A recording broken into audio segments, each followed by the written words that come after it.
I'm a princess born to a palace maid. No one has ever cared about me, not since I was little, until the day I turned 6. Suddenly, someone took me out of the cold palace, dressed me in gorgeous robes, and sent me before the empress. The empress touched my face with a smile, not bad-looking. You'll marry into the barbarian lands in my son's place. I'll give you the title of princess, it's not like I'm treating you badly. And so, when I was sent to those barbarian lands, I clearly heard that tall man curse under his breath. Those Central Plains people call us wild beasts. I think they're the ones worse than beasts. Early spring, tall magnolia branches stretched over the courtyard wall. Inside the walls, several thin, twisted plum trees bore only a few scattered flowers. After a long winter, the gate of the cold palace creaked open again. They took Mother's body away, dry, withered, like a piece of dead wood. Nanny pulled me behind her and covered my eyes with one hand. Don't look, a man. Don't look. My name is a man. Nanny named me hoping I would have a full, happy life. But this was the cold palace, only people ever entered, and ghosts left. My full, happy life was only ever meant to end dead under the spring magnolia tree. Mother had been a maid in the noble consort's palace. She entered the palace at 12, gave birth to me at 24, at 30, as soon as spring came, she left in a hurry. Maybe she'd grown tired enough of this palace, of this cold palace. She hadn't been kind to me, not really. After all, if the emperor hadn't spent one night with her, I would never have been born. She would never have been imprisoned here, losing her best years. But when she died, I still hurt. Nanny said when you're sad, you make a wish to the clouds, they carry your tears away and turn them into rain somewhere else. All the rain on the ground is the tears of the unfortunate. Nanny pulled my hair up high and fixed it with a thin wooden stick. Don't be afraid, a man, Nanny will stay with you always. But I watched her grow thinner and paler, and I was scared she wouldn't be with me for long. The cold palace gate opened again. A finely dressed eunuch stepped in. His high, sharp voice echoed through the empty hall, like a sharp knife cutting through the dead silence. He looked around, and finally, his gaze fell on me. This is the one. The little eunuch with him bowed low. Yes, yes, Your Excellency. I stared at him warily, fists clenched tight. The eunuch looked me up and down, a look of disgust crossing his face. He waved his hand. Take her away. Nanny held me tightly behind her, but she was no match for those well-fed eunuchs. I was dragged out by my arms. For the first time in my life, I saw the world outside the cold palace. Carved beams, painted pillars, gold and jade in glorious splendor. So this was what a real palace looked like, too. I was shoved into a tub and scrubbed clean, pulled out, dried roughly, dressed in gorgeous clothes, seated at a table and pinned with jewelry, just like how Nanny arranged the only vase in the cold palace. In the end, a fresh, dripping wet vase was delivered to the empress's chambers. The empress was beautiful, more beautiful than Mother. Jewels glittered on her body, so bright they hurt my eyes, but she was cold, too. She sat upright, no emotion in her face. As if I weren't a person at all, just a cold, lifeless object, a stone block. Lift your head, a maid snapped beside me. I slowly raised my head and met the empress's eyes. She studied my face carefully. After a long while, she spoke, not bad-looking. You will marry into the barbarian lands in my son's place. I'll give you the title of princess, it's not like I'm treating you badly. The empress glanced at me and lifted her teacup. The barbarian lands are bitter and cold. I will send you with plenty of dowry. I don't expect you to do anything for our great Liang. I only ask that you behave yourself and not bring shame upon the royal family. I blinked, confused. Barbarian lands, what's that place? Is it colder than the cold palace? Perhaps. I've never been there myself. Will I go alone? There will be guards and maids. Can I take Nanny with me? The nanny from the cold palace. The empress sighed. Yes, in that moment, I thought she was a good person. She might be cold, but she was pretty, gave me pretty clothes, and let Nanny come with me. She was a good person. I knelt down and kowtowed properly. Thank you, Empress. 3. The barbarian lands were far away. The wedding procession traveled for a whole month. The road was bumpy. I threw up most of what I ate every day. My already small body turned into little more than bones after a month. But I was still happy. Along the way, I saw things I'd never seen before: mountains, rivers, streets, markets. I loved this world. I loved everything outside the cold palace, everything I'd never seen. When we entered the barbarian territory, the soldiers escorting me prepared to leave. Before they left, the leading officer handed me a handful of soil from the Central Plains. The king of the barbarians came to meet me personally. As soon as the procession left, he roughly lifted the curtain of my carriage. I was lying in Nanny's arms eating fruit, a unique barbarian fruit, sour and sweet. I loved it. The king stood in the doorway against the light, tall and straight, skin a little dark, wearing armor with fur around the collar and cuffs.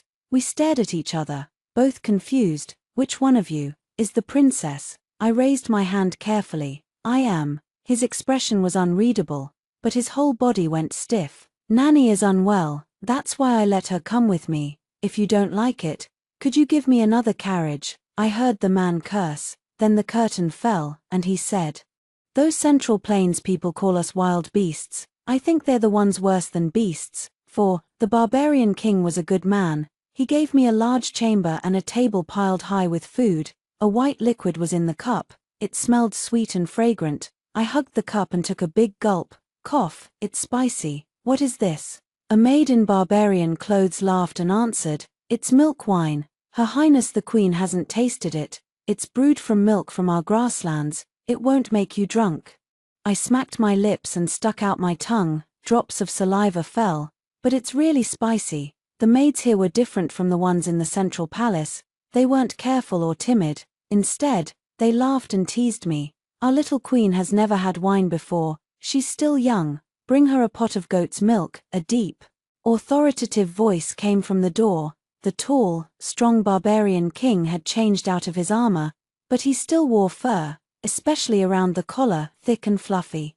He walked in casually, like a lazy lion on the grasslands. His clothes had bright, complicated patterns I'd never seen in the Central Plains, but that was probably my fault. I'd never seen anything nice in the cold palace. What caught my eye even more was a soft, fluffy little lamb in his arms. Tiny, it lifted its head and barred at me. When I saw such a cute lamb, I quickly put down the lamb leg I was holding and hid the plate behind me. 5. He set the lamb in my lap, warm and soft. It turned around a few times and settled down to sleep. My heart melted.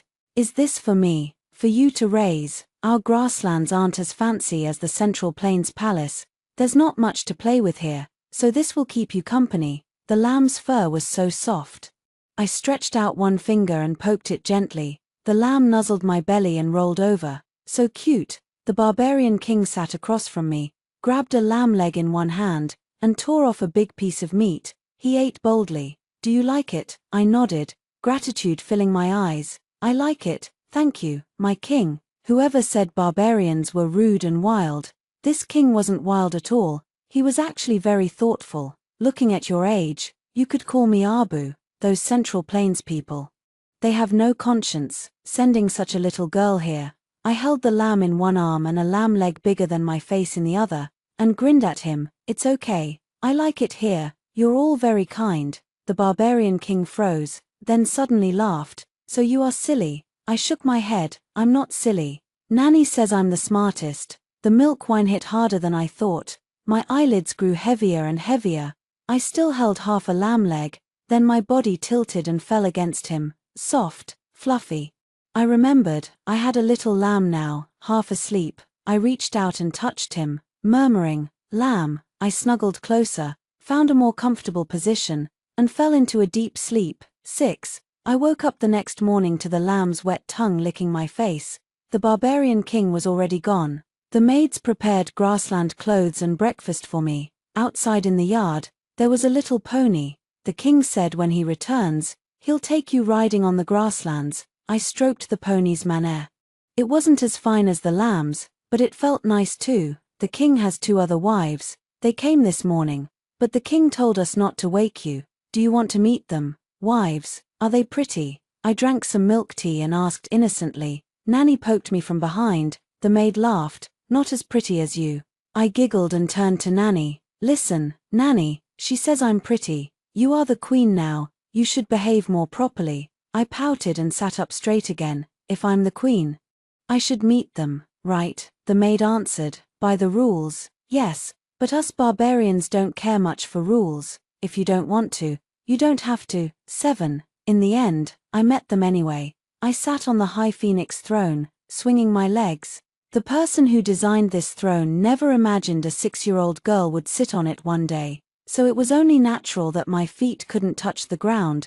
Barbarians don't care for etiquette. I could be casual in front of the king, so they could be casual in front of me. After the two ladies entered, they plopped down on stools and even ordered my maids to pour them tea. Still, they were truly beautiful, around 30, about mother's age. Lady Yulin reclined lazily on her stool, glancing at me carelessly. Her nails, painted bright red, tapped the table again and again. Every move oozed lazy charm. Lady Narain directly grabbed my plate of pastries, picked up a piece of cheese, and stuffed it into her mouth. She mumbled, "Cheese again, I thought we'd get Central Plains pastries." Yulin covered her mouth and giggled. "Watch your words, sister. Her little highness may be a precious royal daughter, but now that she's married into our grasslands, she's one of us. She should eat what we eat." I heard the mockery in her words. I'd heard this kind of taunt more than once before. Nanny shot me a look, telling me to act like a proper queen.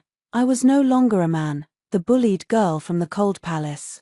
I was a princess of the great Liang, the queen of the grasslands. I cleared my throat and said, "I don't think that's true at all. You're a grassland woman, but you don't have the grace of one. You're petty and small-minded. It seems you've been eating the wrong wind, or keeping the wrong company." She clenched her fists and stared at me. I was young, but I was still queen. Even if she looked down on me, she didn't dare show it too much. She couldn't talk back after I shut her down. She just went red in the face. 8. Narain burst out laughing. "The queen acts like one of us, says whatever she wants, no holding back." She wore deep blue clothes and a fluffy fur hat, slapping her thigh as she laughed. It sounded like it hurt. Why did all grassland people love fluffy accessories? I thought it, so I said it. "You mean my hat? The king gave it to me. The fur's from a white fox he hunted himself last autumn. Isn't it pretty?" Lady Yulin huffed beside her, clearly annoyed with Narain. "Pretty," I nodded. "Sincere?" Narain grinned. "Right, I think so too. What are you all chatting about? So lively?" The barbarian king strode in from outside, still wearing his fluffy clothes, carrying the cold wind of the grasslands with him. He glanced around the room. "Why are you all here? I told you not to disturb the queen." "We wouldn't dare." Narain, who'd been loud and bold just moments ago, suddenly turned soft and coquettish. I covered my mouth and snickered, turning to Nanny. I got a sharp eye roll in return. Right, I was the queen. I shouldn't laugh. The barbarian king rubbed his hands warm, slipped them under my arms, and lifted me up. I shot into the air, gasping, my heart almost stopping. He slung me over his shoulder like a little doll. My view shot up high and wide. I could even see the fluff on Narain's hat. "Off you go, all of you." He carried me out of the hall. "The queen just got here. I'm going to show her around." 9. He carried me like that until he set me on a horse. Nanny hurried after us, eyes nearly popping out of her head, terrified. "All right, stop following. I'm not a monster. I don't eat children." With that, he swung himself onto the horse, held me tight against his chest, and galloped away. We burst out of the palace and onto the grasslands. The view opened up at once. He rode faster and faster. The wind howled louder and louder. Scared, I gripped the horse's fur tight. Wind roared in my ears, making everything buzz. Not scared, I shouted into the wind. "I love this." He laughed loudly, his voice echoing across the empty grasslands, startling a flock of birds into flight. "Little one, you were born in the wrong place. You should have been born on our grasslands. You're a grassland warrior, born and bred. If you're not scared, we'll go faster." He squeezed his legs against the horse's belly. The steed shot forward like an arrow loosed from a bow. I felt like I was flying. We didn't go far before he slowed down. "If you like it, do you want me to teach you to ride?" I slid off the horse and knelt on the ground with a thud. "Master." He laughed loudly and lifted me up with one hand. "Good, call me master. I'll let all those old farts in court see I have a disciple now. But I'm the queen, shouldn't I be dignified?" He patted my head like I was a melon. We grassland people don't have those rules.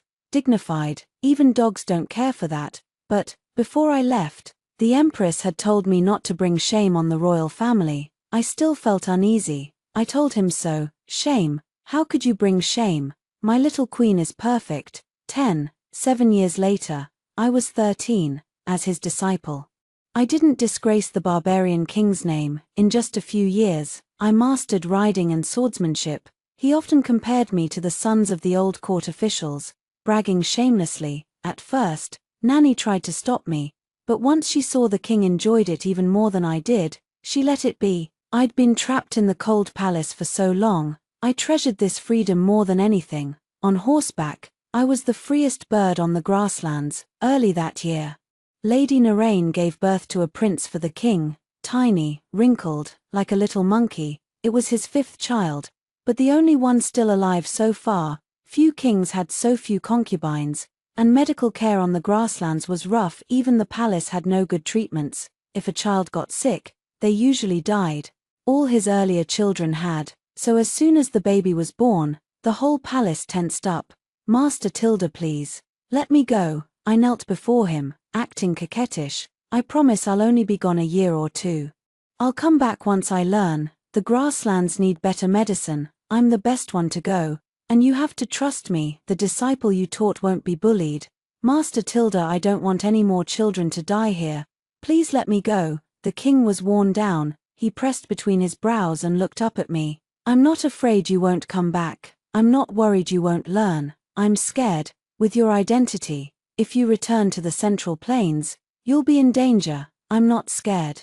I've planned it. I'll go with a merchant caravan to the western regions, leave halfway, circle around, then enter the Central Plains. No one will know where I came from. A man. Fine. Go. Grassland warriors have wild hearts. Go. You're free. He patted my head. Take my guards with you. They're good fighters and look intimidating. Say they're your brothers. They'll protect you when it matters. I agreed. The next day, I left with my men and luggage. Nanny insisted on coming. I said no.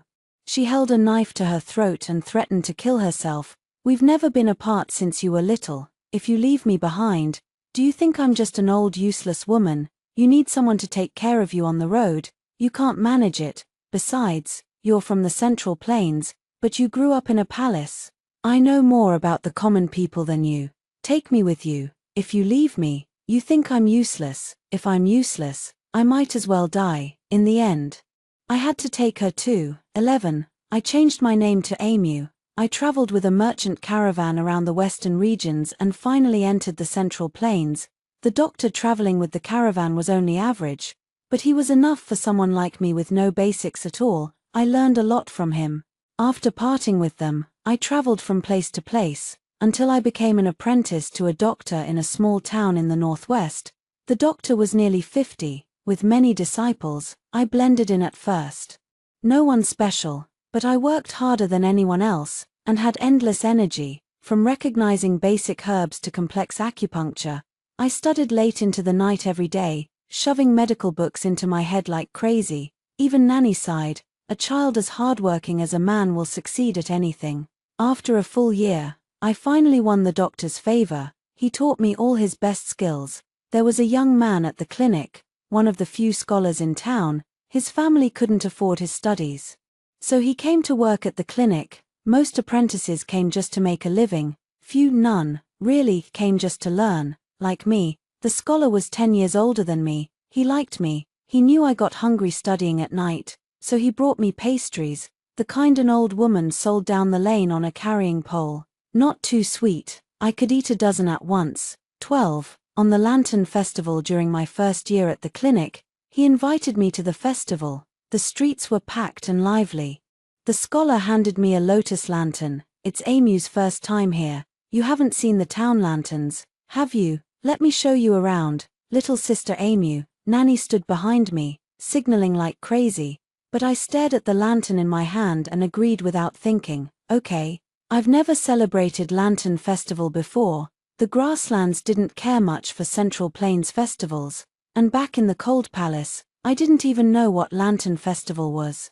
But the scholar seemed to imagine something sad. His face softened with pity. I didn't bother correcting him. I locked the gate and stepped into the crowd.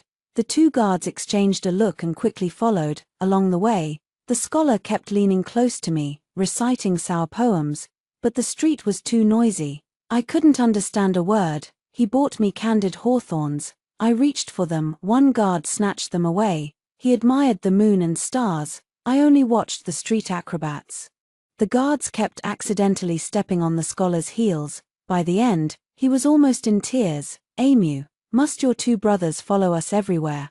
I took a candied fruit from one of the guards. It was so sour my teeth almost gave out. I couldn't answer right away. When I looked back to ask, the scholar had fallen silent. 13. On the day I finished my medical training and prepared to leave the clinic, the scholar blocked my way at the crossroads, holding a pair of ducks. He'd run all the way from far off, sweating heavily, his clothes soaked through. "Sister Emu, would you stay? For me, forgive my boldness. I've liked you since the first day you came to the clinic. The pastries, the lantern festival, I did it all to win your heart. My parents are gone. I planned to send a matchmaker. But you're leaving now. I had to stop you. I may not have much money now, but I'm good at medicine. The master values me.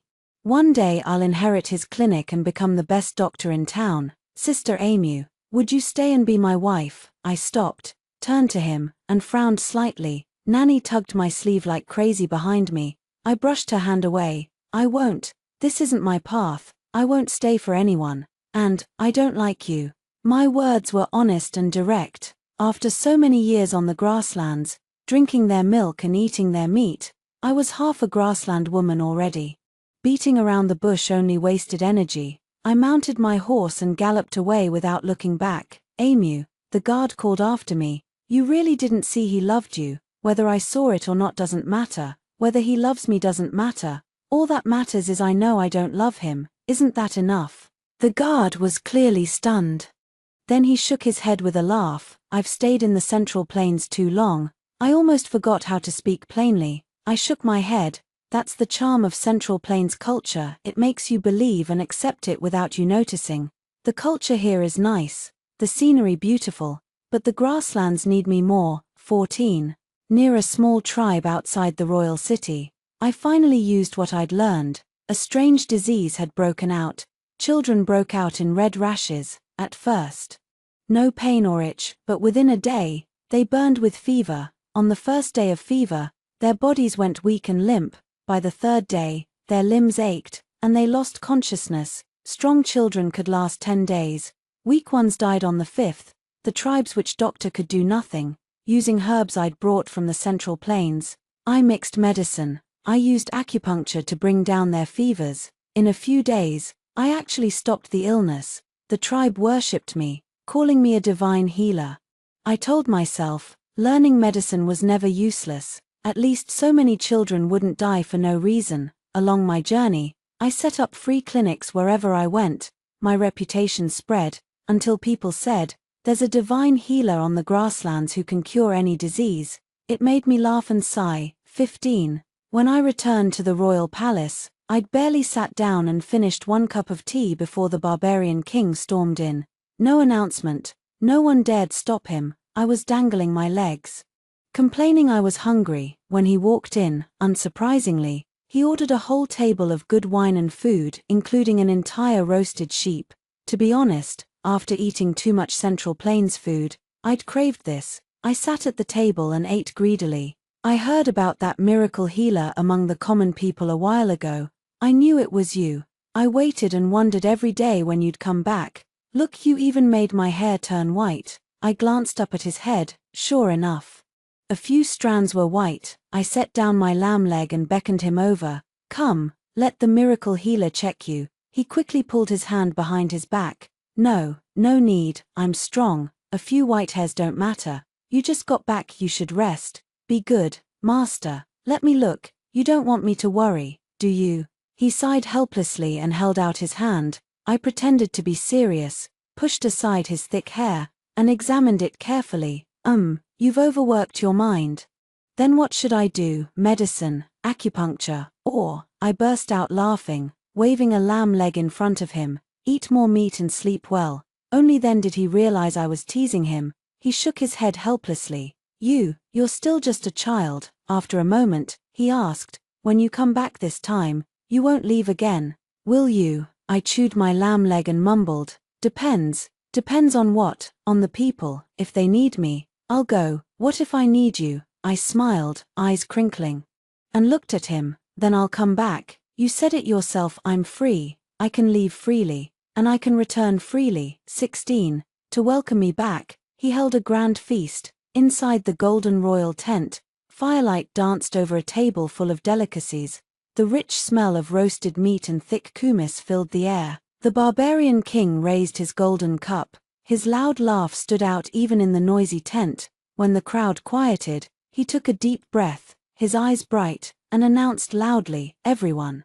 Today we feast not only to celebrate our autumn hunt, but to announce something more important. He paused, his gaze turning to me. This is my queen. Before, she was unwell, so I never introduced her properly. Don't be fooled by her looks. She's like a grassland wolf, harmless on the outside, but her fangs can tear enemies apart. I dare say none of you young men here can beat her, someone protested. The tent erupted in shouts. I don't believe it. I, Hanu, can kill a yak with my bare hands. Will the queen fight me? I lifted my chin slightly, my fists clenched until my knuckles cracked. As soon as the king nodded, I shot forward like a firecracker, one punch straight to his face. He blocked with his arm. My fist left a bright red mark. I wasn't as strong as him, but speed and flexibility were strength too. Some say one strength defeats 10 skills. Others say nothing prevails under heaven-like speed. After a few tussles, I locked his neck and pressed him to the ground.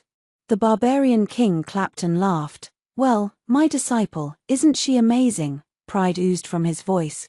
Besides that, the queen is an excellent healer. You may have heard, the miracle healer the common people praise, the one who saved countless children. That's her. The tent exploded in noise. For the grasslands right now, a good doctor was worth more than a brave warrior. Her Majesty is kind and cares for the people. A blessing to our grasslands. An elder official broke the silence first, raising his cup to me. Long live the queen. The others stood and toasted too. Praise filled the air. I looked at everyone, smiled, and nodded. 17. Life went on peacefully after that. I became a master now too. Every day I taught grassland children Central Plains medicine. In my free time, I rode horses and practiced martial arts. I more than once asked to leave the palace and teach medicine among the people. But every time I opened my mouth, the barbarian king would clutch his chest and fall over. Oh, I'm sick, so very sick. I need a doctor too. I could never tell which of us was really the child. One day, I was teaching my disciples acupuncture when the king suddenly arrived with the little prince. The prince was even younger than I'd been when I first came to the grasslands, dressed in fluffy furs. Just how the king liked it. He copied his father's walk, swaggering about. It reminded me of the old lamb we'd raised in the palace. Now weak with age, they looked exactly alike. Mother.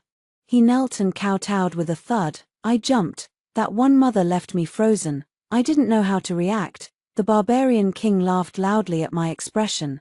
This boy worships you. He's been begging to meet you. I knelt down and pulled him up. The prince obeyed, stood quietly beside me, his big black grape-like eyes staring at me curiously. You worship me, want to learn medicine? He nodded, then shook his head. I want to learn everything. Abu says you rode alone when you were 6.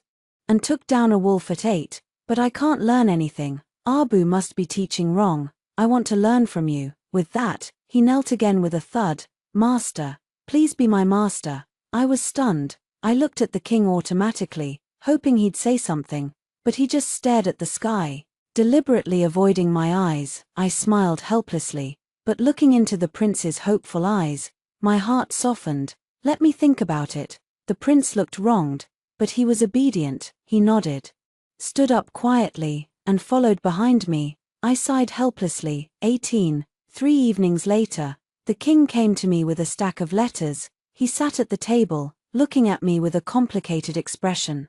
Not speaking for a long time, it made me nervous. What's wrong? He took a deep breath. Central Plains soldiers have been raiding us.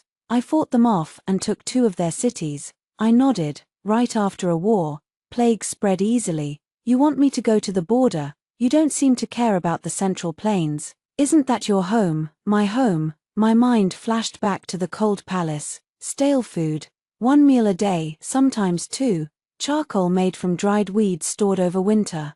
Crazy neighbors and cursing stewards, winters that never ended, and plum blossoms that never bloomed. Even my time studying medicine was a better memory than that home. Aren't you my family? He didn't answer. Instead, he pushed the letters in front of me. Recently, spies have been sending messages to the Central Plains. My men intercepted some. I saw a very interesting line. He forced a stiff smile. It said you were born in the cold palace to a palace maid. You're no real princess. I blinked, confused, and looked at him. Of course I'm not. Who would send a real 6-year-old princess to marry a barbarian? I thought that was just something everyone knew without saying. So, Your Majesty, did you want a real princess all along? My heart, which I thought had turned hard and unbreakable, twisted again. It hurt. It felt like I was 6 again. The air didn't smell like herbs. It smelled like mold, cold, and rot from the cold palace. I could almost see the magnolia branches above my head. The next second, strong arms wrapped around me and pulled me tight. He pressed me into his chest. I'm sorry, I said the wrong thing. I just feel sorry for you, my fearless little queen. You suffered so much. No wonder you were so tiny and thin when we first met. Like you'd break in the wind. I should have slaughtered an extra sheep for you back then. I pressed my face into his chest and listened to his loud, steady heartbeat. The ice in my heart melted. Little by little, I lifted my hand and patted his back gently. We're family, right? He nodded hard, holding me even tighter. Yes, we're family. 19. In the months that followed, the grassland warriors fought braver and braver, taking city after city. Before long, the Central Plains sent envoys to negotiate peace. I recognized the man who came, the general who'd given me a handful of Central Plains soil years ago. Peace, no peace.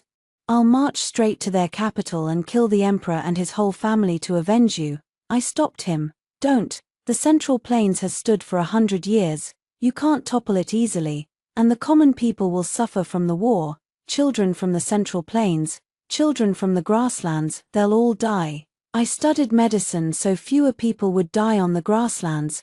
The grasslands' biggest problem right now is food and clothes. Make them send money, supplies, grain. Let us get through this winter first. As for next year, Nanny taught me about silkworms, farming, weaving. I can help. Don't fight. Don't let more children become homeless. He thought for a long time, then left without another word. 4 days. He argued with tribe chiefs and officials. Finally, on the 12th day after the envoy arrived, they reached a decision. We will make peace, he said, for the children of the grasslands. 20. I'm nearly 50. Half my body is already in the grave. I can only protect the peace between our lands for a little while, not forever. The grassland people are good at war and love war. Blood only makes them crazier. This land needs a good heir to guide it. You are the queen. It is your duty. A man, just help me. Take the boy as your disciple. Every day he asks me, did master say yes? My ears are sore from it. Just say yes. I looked into the barbarian king's hopeful eyes. My heart softened, and I nodded. From then on, I poured all my energy into teaching the little prince. I taught him everything the king had taught me. Maybe I was just born to be a teacher. When he studied with me, he learned much faster. A year later, Nanny fell ill. After a month tossing and turning in bed, she left me for good. She hadn't talked much when she was alive. But once she was gone, everything felt empty. I did what Nanny taught me. I looked up at the clouds, hoping they'd carry my tears away. The clouds on the grasslands were so high.